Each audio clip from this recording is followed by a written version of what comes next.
কেনিত আনায়ার গাল দুটো আরো বেশি জোরে চেপে ধরল। কেনিত এটুকু জোর গলায় বলেই আনায়াকে ছেড়ে দিল। অতিরিক্ত উত্তেজিত হওয়ায় মাথাটা অত্যাধিক ব্যথা করছে।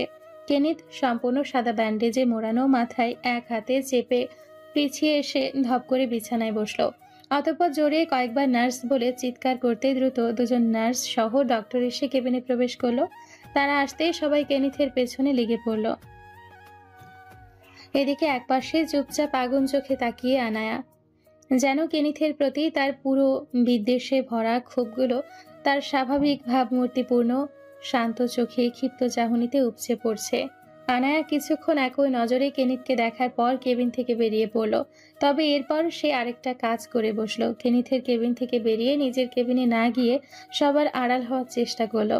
আনায়া হুট করে কি করতে চাইছে তা নিজেও জানে না। আজ মাথা ঠিকঠাকভাবে চলার মতো নয়। কেনিথের শেষের কথাগুলো তাকে খুব বিরক্ত করছে। আনায়া অবাক হয় পৃথিবীর এত সব বিচিত্র মানুষদের দেখে। এরা কত অদ্ভুত। যে মানুষটা তার জীবনের সবকিছু শেষ করে দিয়েছে, সব দিক দিয়ে প্রতিনিয়ত তাকে টুকরো টুকরো করে ভাঙতে চেয়েছে, সেই এখন তাকে বলছে আত্মসম্মানের কথা। তার সতীত্বকে জানোয়ারের মতো নিঃশেষ করে এখন দিচ্ছে লজ্জা শরমের দোহাই। পাগল, সব পাগল। সে নিজেও একটা পাগল। আর পাগল ছাড়া দুনিয়া চলে না। আনায়া অনেকটা সবার অগোচরে হাসপাতাল থেকে বেরিয়ে গেল। দুর্ভাগ্যবশত সে তার পাগলামিতে সফল হয়ে গেল। সে বেরিয়ে যাওয়ার সময় আলাদা করে সে কারো নজরে পড়ল না, যে কারণে তাকে বাধা দেওয়ার মতো আর কেউ রইল না। এদিকে আনায়া আরও এক ভুল পদক্ষেপ নিয়ে বসল। সে শহরের মেন রোডের দিকে না গিয়ে হসপিটালের পেছনে রাস্তা ধরে এগোতে লাগলো। ক্ষোভের দরুন কি করছে, কেন করছে, কিছু মাথাতে নেই। শুধু এতটুকু জানে যে আজ জীবনের সব রাগ ক্ষোভ তার মাথায় আগুনে লাভার মতো ফুটছে। আর এটাই হয়তো তার জীবনের সবচেয়ে বড় ভুল পদক্ষেপের মাঝে অন্যতম হয়ে দাঁড়াবে। হসপিটালের এই রাস্তায় মানুষের আনাগোনা নেই বললেই চলে। তবে এই রাস্তা ধরে অনেকটা পথ এগোলে শহরের রাস্তায় প্রবেশ করা যায়। তবে এটা তেমন নিরাপদ নয়। পুরো রাস্তায় আশপাশ জুড়ে বড় বড় গাছপালায় ঘেরা জঙ্গল।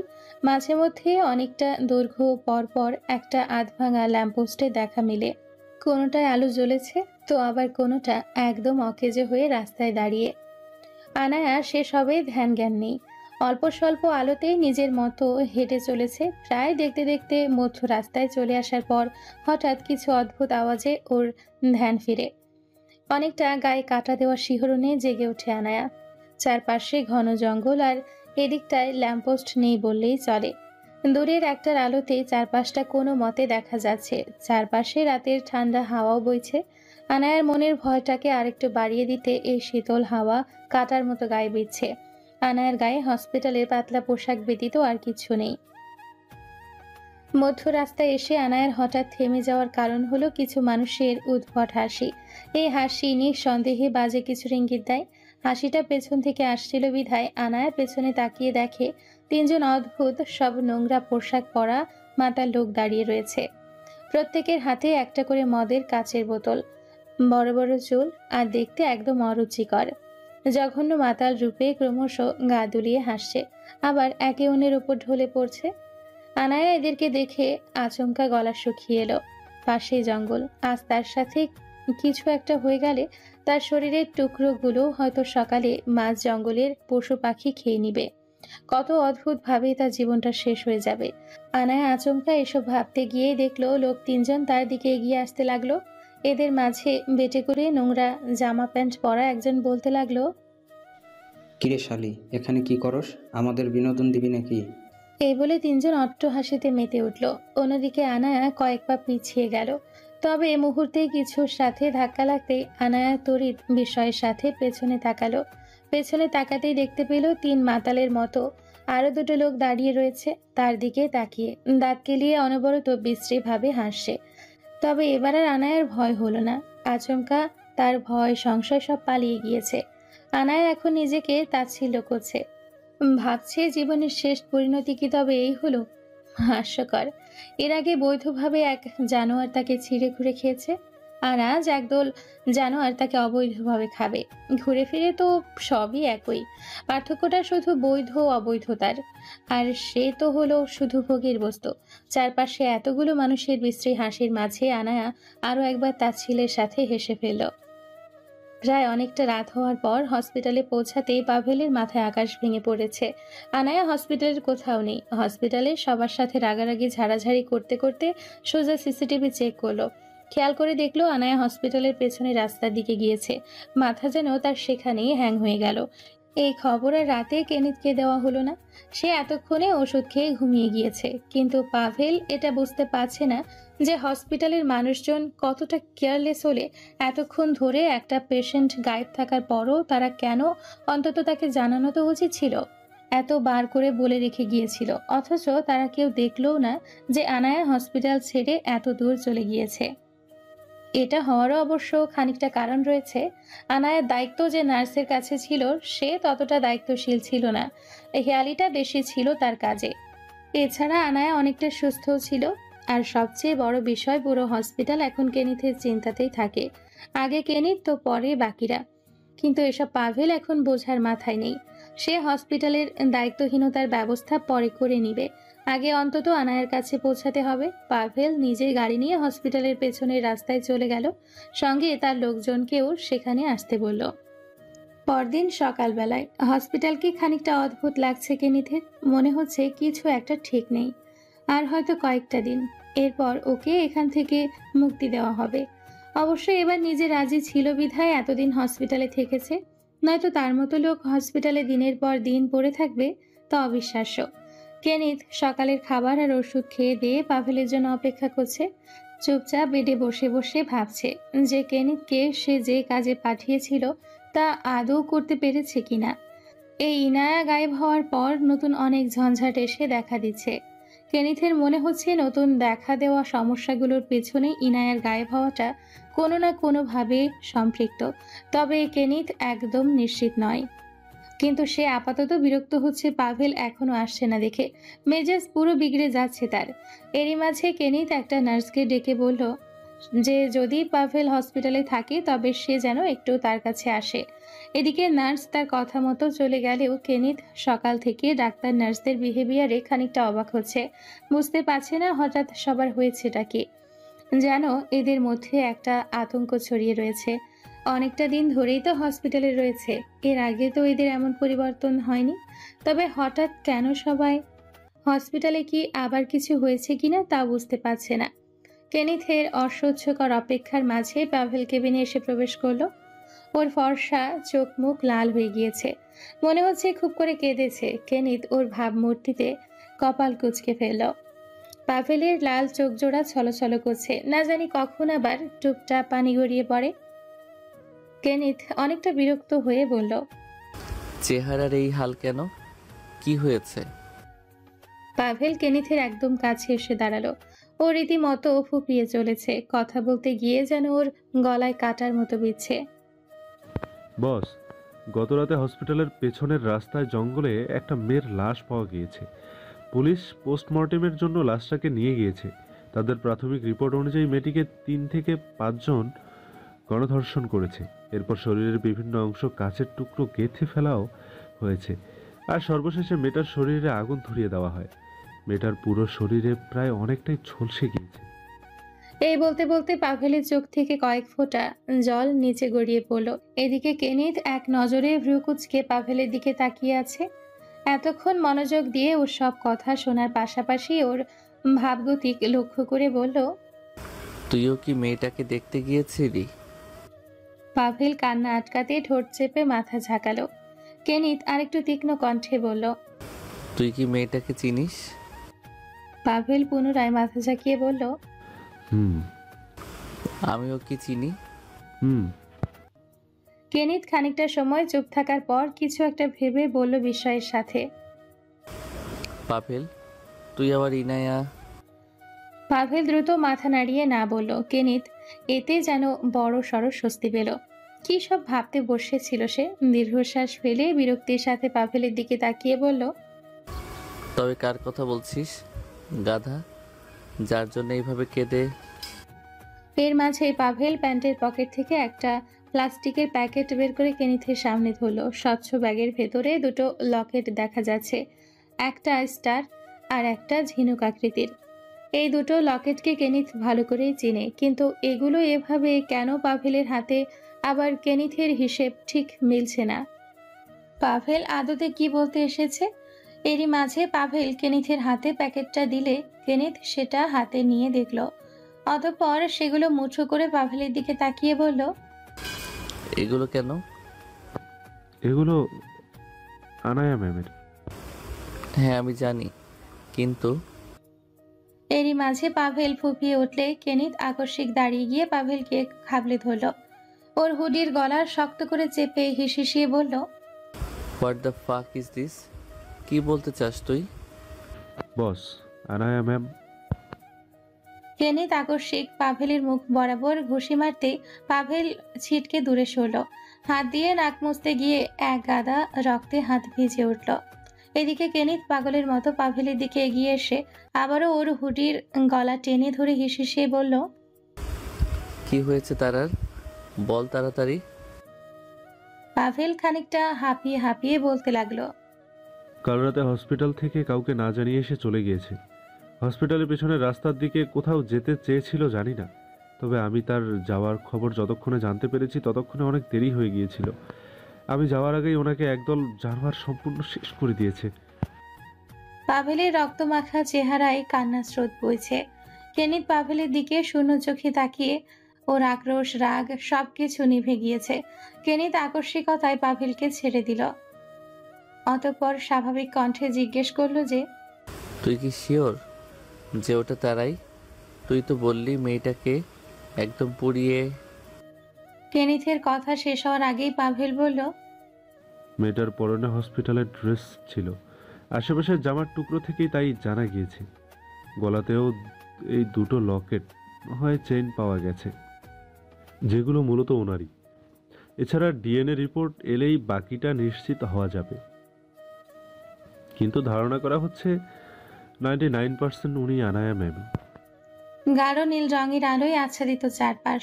বড়সড় এক ঘরের মাঝে চলছে এক নারীকে পশুর ন্যায় ছিঁড়ে খুঁড়ে খাওয়ার কার্যক্রম। থমথমে নীরবতাকে ভেদ করে মাঝে মধ্যে করুণ চিৎকার আর আর্তনাদ বাতাসের ভারী স্তর ভেদ করে ছড়িয়ে পড়ছে। একটি নারী দেহ, আর তা ভোগ করতে ব্যস্ত 6 জন বলিষ্ঠ দেহের পুরুষ। 6 জন অমানুষের নিষ্ঠুরতার ভারে মেয়েটির ক্ষুদ্র শরীর থরথর করে কাঁপছিল। নির্লজ্জ, ঠান্ডা আর তীব্র নির্মমতা তাদের চোখে মুখে।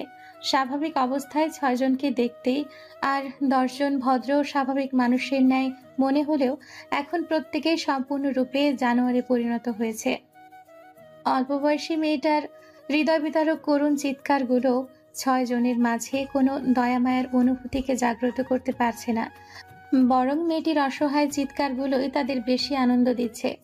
এই সুযোগ কি তারা বারবার পায়? মোটেও না। মেয়েটি যদি কাজে নিয়ম ভঙ্গ না করত, তবে তার এই পরিণতি কখনোই হতো না।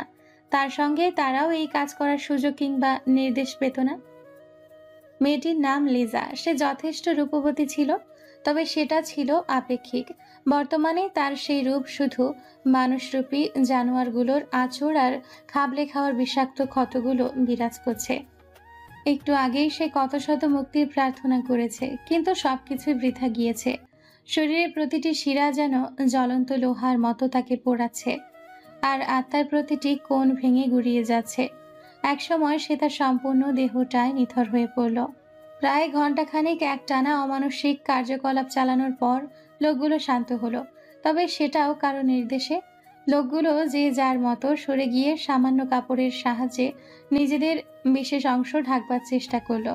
উন্মাদনায় এতক্ষণ তাদের খেয়াল ছিল না যে তারা ব্যতীত আরো একজন খানিকটা দূরে দাঁড়িয়ে নির্বিকারে এসব দেখছিল, এবং যাকে তাদের মতো পুরুষেরাও ভয় পায়।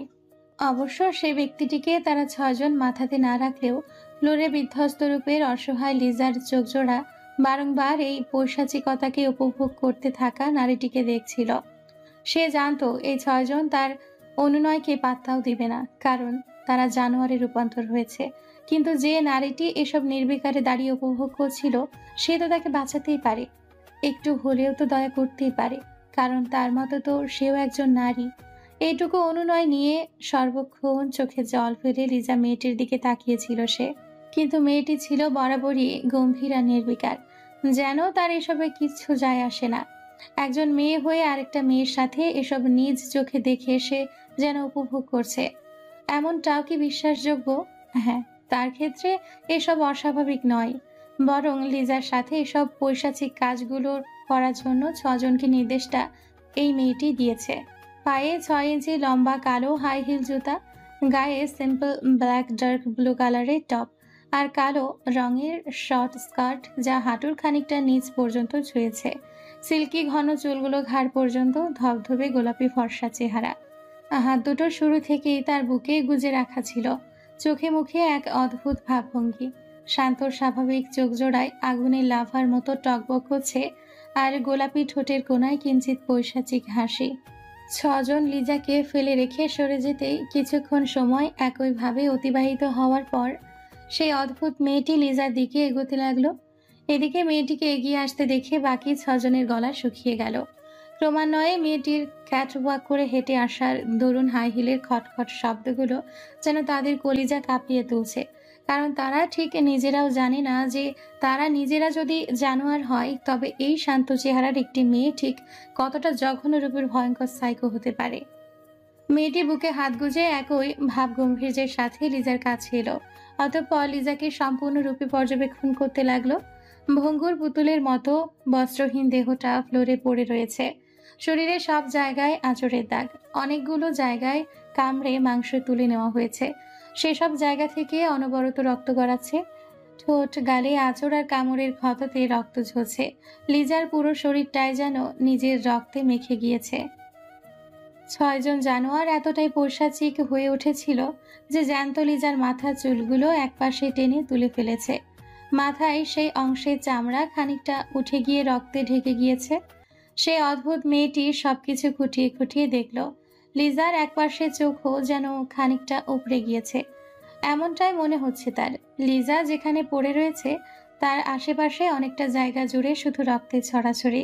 লিজার পা জোড়ার মাঝ থেকে যেন রক্তের স্রোত বইছে। একজন মেয়ে হয়ে আরেকটি মেয়ের এমন করুণ অবস্থা থেকেও মাঝে কোনো হেলদোল হলো না। সে নির্বিকারে সবকিছু পর্যবেক্ষণের পর সেই 6জনের দিকে মুখ তুলে তাকালো। মেয়েটি সেই লোকগুলোর দিকে তাকাতেই লোকগুলো কেঁপে উঠল। কিন্তু মেয়েটি যখন ঠোঁটে পৈশাচিক হাসি ঝুলিয়ে বলল, গুড জব গাইস, ওর এমন সম্বোধনে লোকগুলো অনেকটা ইতস্তত হয়ে হাসতে চেষ্টা করলো, কিন্তু এই মুহূর্তে কোনো হাসি পাচ্ছে না বিধায় পুনরায় চুপচাপ হয়ে গেল। এদিকে মেয়েটির এহেন কথা শুনে লিজার চোখ থেকে বহু কষ্টে কয়েক ফোঁটা জল গড়িয়ে পড়ল। সে জানে না গলা থেকে কোনো আওয়াজ বের হবে কিনা, তবুও কিছু বলার চেষ্টা করলো। শুরুর দিকে কোনো কথা বলতে না পারলেও অত্যন্ত করুণ সুর বের হতে লাগলো। এটুকু চেষ্টা করতে গিয়েই লাল হয়ে যাওয়া চোখ জোড়া আরো বেশি লাল হয়ে উপচে বেরিয়ে আসতে চাচ্ছে। তবে লিজার আওয়াজ কানে পৌঁছাতেই মেয়েটি ওর দিকে তাকালো। তখনই লিজা বহু কষ্টে অস্ফুট স্বরে বলল, প্লিজ আমায় ক্ষমা করো, বাঁচতে দাও আমায়, আমি আর সহ্য করতে পারছি না। লিজার সবগুলো কথায় আটকে আটকে আসছিল। কথা বলতে গিয়ে উন্মুক্ত দেহটা উপরে উঠে আসছিল বারবার। মনে হচ্ছিল জানটা হয়তো এখনই বের হয়ে আসবে। অথচ এসব দেখে মেয়েটি তাচ্ছিলের সাথে কিঞ্চিত হাসল। অতঃপর নিজের জুতোর সামনের দিকের সরু অংশটা লিজার গালের সাথে স্পর্শ করল। জুতো দিয়ে কিছুটা গালের ওপর ভর দিতে লিজার ব্যথায় চোখ মুখ কুঁচকে গেল। কিন্তু মেয়েটি নির্বিকারে নিজের জুতো দিয়ে লিজার গালে খানিকটা ধাক্কা দিতেই ওর মাথাটা কাত হলো। এদিকে মেয়েটি এবার নিজের পা গাল থেকে সরিয়ে লিজার গলার মাঝ বরাবর নরম অংশে নিজের জুতোর সরু কাঠির ন্যায় হিলটাকে কাত করে রাখলো। নরম অংশে সরু হিলটা যেন প্রায় গেথে পড়বে। ওদিকে 6জন লোক বুঝে গিয়েছে যে এবার মেয়েটা কি করবে। ওদের প্রত্যেকেরই ঘাম ছুটে যাচ্ছে, অথচ মেয়েটি নিজের ঘাড়টা খানিক কাত করে। লিজার আকুতি ভরা টলটলে চাহনির দিকে নিজের আগুন ঝরা শান্ত চোখে তাকিয়ে বলল, what did you say baby? ক্ষমা? উফ, তুমি কি জানো না যে বিশ্বাসঘাতকতা কিংবা বেইমানি যে করে তাকে ইনা কখনোই ক্ষমা করে না? এই বলতে না বলতে মেয়েটির চোখ মুখ গম্ভীর আর শক্ত হয়ে উঠল। অন্যদিকে লিজা ফুপিয়ে উঠে কিছু বলতে চাওয়ার আগেই ইনা মেয়েটি নিজের নিকৃষ্টতর পদক্ষেপটা নিয়ে নিল। নিমিষেই লিজার গলার মাঝ বরাবর 6 ইঞ্চি সরু হিলটা দাবিয়ে দিল। মুহূর্তেই ফিনকি দিয়ে রক্ত উঠে ইনার ধবধবে ফর্সা পায়ে ছড়িয়ে ছিটিয়ে লাগলো। এতে বাকিরা আতঙ্কে ভয়ে কুকড়ে গেলেও ইনা রইল নির্বিকার। মুখের কিঞ্চিত পৈশাচিক হাসিটা এখন বিস্তৃত হলো, তবে লিজার এখনো প্রাণ বের হয়নি। পুরো শরীর অকেজো হলেও জানটা এখনো সেই বিধ্বস্ত দেহে আটকে রয়েছে। চোখ জোড়ার মধ্যমণি যেন প্রায় বের হয়ে এসেছে। এরই মাঝে ইনা গলার মাঝেই নিজের পাটাকে মোচড়াতে লাগলো। লিজার জান যায় যায় অবস্থা। এই মুহূর্তে সে নিজের মৃত্যুর জন্য সর্বোচ্চ প্রার্থনা করেও যেন ফল পাচ্ছে না। এরই মাঝে ইনা লিজার গলা থেকে সরু হিলটাকে টেনে তুলতেই লিজা জোরে শ্বাস নিয়ে থমকে গেল। তবেও চোখ জোড়া বন্ধ হলো না। মরে গিয়েছে কিনা তাও নিশ্চিত নয়। থমকে যাওয়া বিধ্বস্ত চোখ জোড়া যেন এখনো ইনার কাছে বাঁচার আকুতি করছে। এদিকে ইনা মুচকি হেসে লোকগুলোর দিকে তাকালো। ওর ওই হাসি প্রত্যেকের মাঝে শিহরণ জাগিয়ে তুলল। তবে ইনা ইশারায় ওদের কাছে কিছু একটা চাইলো, যেটা বুঝতে তাদের অবস্থা আরো খারাপ। তবে ইনার কথা না শুনলে তাদের অবস্থাও খারাপ হবে তা নিশ্চিত। যে কারণে একজন খুব দ্রুত দৌড়ে গিয়ে রুমের একটা কোণা থেকে একটা কুড়াল এনে ইনার সামনে তুলে ধরল। ওর ওই কাজে ইনার মুখে সন্তুষ্টির হাসি ফুটল। লোকটির দিকে কিঞ্চিত মুচকি হেসে কুড়ালটিকে হাতে নিল। তবে লোকটি ইনার হাসিতে মোটেও হাসল না। তার চোখ মুখ শুকিয়ে গিয়েছে। জানোয়ার হলেও নিজের জীবনের ভয় তাদের আছে। আর ইনা হলো সেই ব্যক্তি যার কারো প্রাণ নিতে কোনো বিশেষ কারণ লাগে না। ইচ্ছে হলে শেষ করে ফেলতে একটুও দ্বিধাবোধ করবে না। ধারালো কুড়ালটাকে ইনা হাতে তুলে নিতেই লোকটি পিছিয়ে গিয়ে বাকিদের সাথে বসে পড়ল। এদিকে ইনা কুড়াল হাতে নিয়ে ধারালো অংশটাকে এপাশ ওপাশ করে দেখছে। চোখে মুখে তার পৈশাচিক হাসি। সবকিছু মিলিয়ে থমথমে শিহরণ জাগানো সন্ধিক্ষণ তৈরি হয়েছে। তবে এসবকে ছাপিয়ে ইনা নিমিষেই চোখ মুখ শক্ত করে হাতের কুড়ালটা ঘুরিয়ে সজোরে লিজার মাথার মাঝ বরাবর আঘাত করলো। এক কোপে নিমিষেই মাথার খুলি ভেঙে গিয়ে লিজার মস্তিষ্কের অর্ধেকটা বেরিয়ে এলো। যা দেখে ইনার মুখে পুনরায় হাসি ফেল। সে কুড়ালটাকে জোরে অন্যদিকে ছুঁড়ে মারল।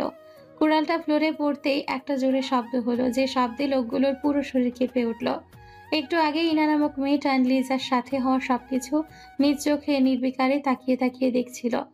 সে মেয়ে হওয়া সত্ত্বেও লিজার সাথে হওয়া এত বড় পৈশাচিক দৃশ্য তার মনের বিশেষ কোনো অনুভূতিকে জাগ্রত করতে পারেনি। তার সামনে দুজন লোক লিজার হাত আর দুজন পা ধরে রেখে লিজাকে সম্পূর্ণরূপে ছিঁড়ে খুঁড়ে খেয়েছে, অথচ পুরো বিষয়টি সে উপভোগ করেছে। কিন্তু এখন ইনার এসব পৈশাচিকতাগুলো এই ছজনের মনে এক অজানা আতঙ্ক জাগিয়ে দিচ্ছে। এসব দৃশ্য তাদের কাছে নতুন নয়।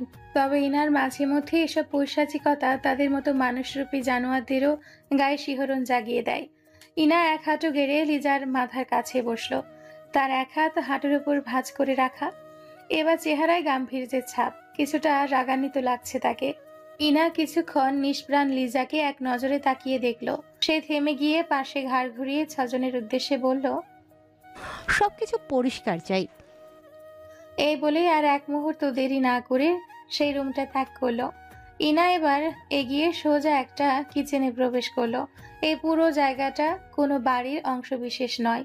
এটা খানিকটা মাটির নিচে আর খানিকটা উপরে, সব মিলিয়ে এটি গুপ্ত আস্তানা, যার পুরোটাই মূলত সকল অনৈতিক কাজের জন্য ব্যবহৃত হয়। অতঃপর দু হাতে দু পদের রান্নার প্লেট নিয়ে ক্যাটওয়াক স্টাইলে হেঁটে হেঁটে অন্য একটা রুমে প্রবেশ করলো। সেখানে কয়েকজন কালো পোশাক পরা গার্ড রুমের এদিক ওদিক অস্ত্র হাতে নিয়ে দাঁড়িয়ে রয়েছে। অন্যদিকে একজন মধ্যবয়স্ক ব্যক্তি কালো রঙের বড়সড় কোট পরে ডাইনিং টেবিলের চেয়ারে বসে রয়েছে। তার উচ্ছ্বাসিত মুখটা দেখে মনে হচ্ছে সে যেন ইনার জন্যই অপেক্ষা করছিল। ইনা গাম্ভীর্যের সাথে ডাইনিং টেবিলের কাছে পৌঁছাতেই লোকটির সামনে খাবারের প্লেট দুটো যেন অনেকটা ছুঁড়ে মারল। বিষয়টি এমন নয় যে ইনা খাবারগুলো ফেলতে চেয়েছে, বরং সে তার কাজে প্রচন্ড বিরক্তি প্রকাশ করলো। ইনা এবার তড়িৎ জোরে একটা চেয়ার টানলো। তারপর তাতে গা ছেড়ে পায়ের ওপর পা তুলে বসল এবং এক হাত চেয়ারের ব্যাকরেস্টের উপর নির্বিকারে রেখে মাথাটা আরেকটু পেছনে হেলান দিয়ে চোখ জোড়া আধ বুজে ফেলল। ইনার এহেন ভাবভঙ্গি দেখে লোকটি তাচ্ছিল্যের সাথে হাসলো। তবে সে একটা ওয়াইনের বোতল খুলে একটা গ্লাসে ঢেলে ইনার দিকে ঠেলে দিয়ে বলল, ইনা, তোমার ঝগড়াটাকে একটু কমালেও তো পারো, এত রাগ ভালো না। ইনার চোখ দুটো পুরোপুরি খুলে নিজের মাথা এবার সামনের দিকে খানিকটা ঝুঁকিয়ে ঘাড় কাত করে লোকটির দিকে তাকালো। অতঃপর চোখ মুখে তাচ্ছিল আর বিরক্তি মিশিয়ে লোকটিকে কিছু বলতে চেয়েও বলল না, বরং গ্লাসটা উল্টো লোকটির দিকে ঠেলে দিল।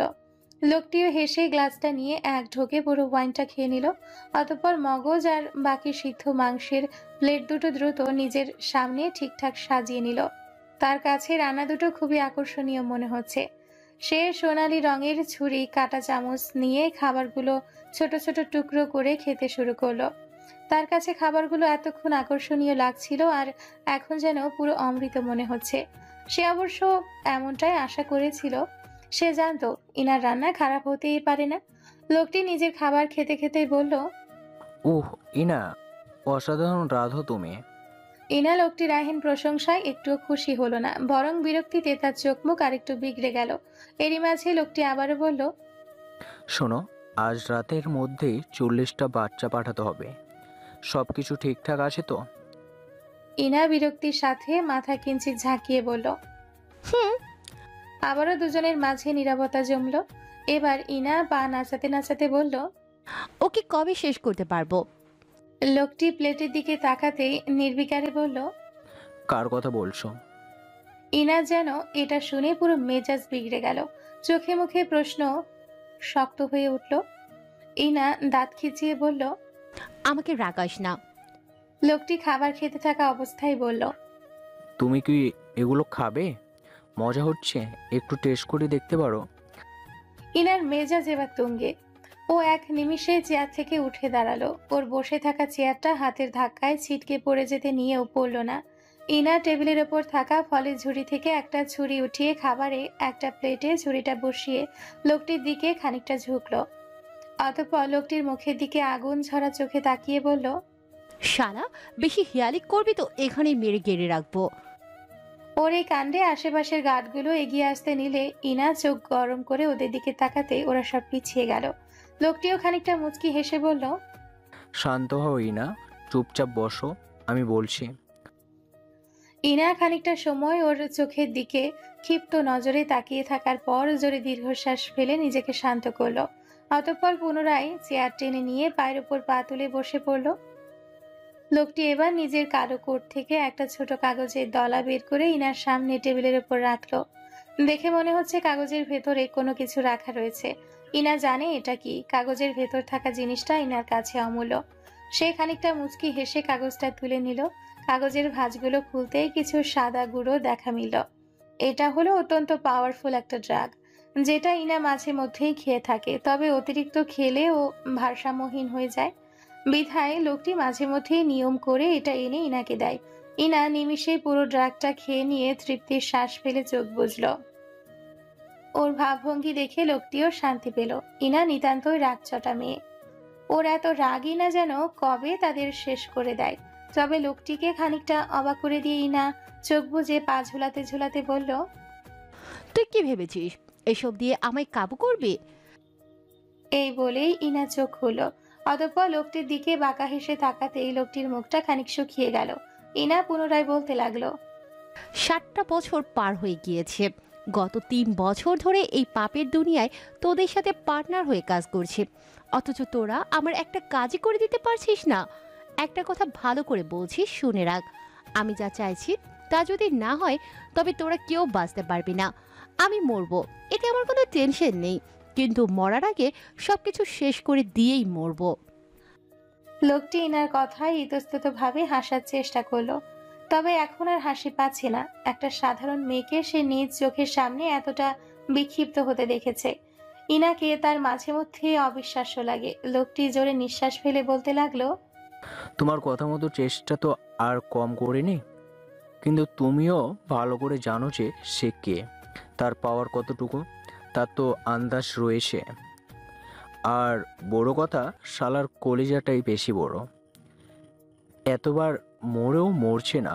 বিশ্বাস করো, ওকে মেরে সবার আগে ওর কলিজা বের করে মেপে তারপর পুরো কাঁচা চিবিয়ে খাবো। ইনা বিরক্তি নিয়ে লোকটির দিকে তাকিয়ে বলল, ফালতু কথা বন্ধ করেন। এটা বলেন যে এখন ওর আপডেট কি? জেল থেকে বেরিয়েছে? এখনো বের হওনি, আজ হয়তো বেরাবে। ইনা কিছুক্ষণ গম্ভীর্যের সাথে ভাবতে লাগলো। অতঃপর হাতে থাকা ছুরিটা টেবিলের মাঝে ছুঁড়ে মেরে বলল, আজ আবার হোক? লোকটি ওর হাবভাব দেখে কপাল কুঁচকে বলল। মানে? ইনা মুচকি হেসে চেয়ার থেকে উঠে গিয়ে বুকে দুহাত গুজে উল্টো ঘুরে যেতে যেতে বলল, এবার যেন আর কোনো ভুল না হয়। সুসংবাদটা এবার যেভাবেই হোক শুনতে চাই আমি। ইনা এই বলেই রুম থেকে বেরিয়ে গেল। অন্যদিকে লোকটি কঠিন চিন্তায় পড়ে গেল। এবারও না জানি কোন পাগলামি করে বসেই না।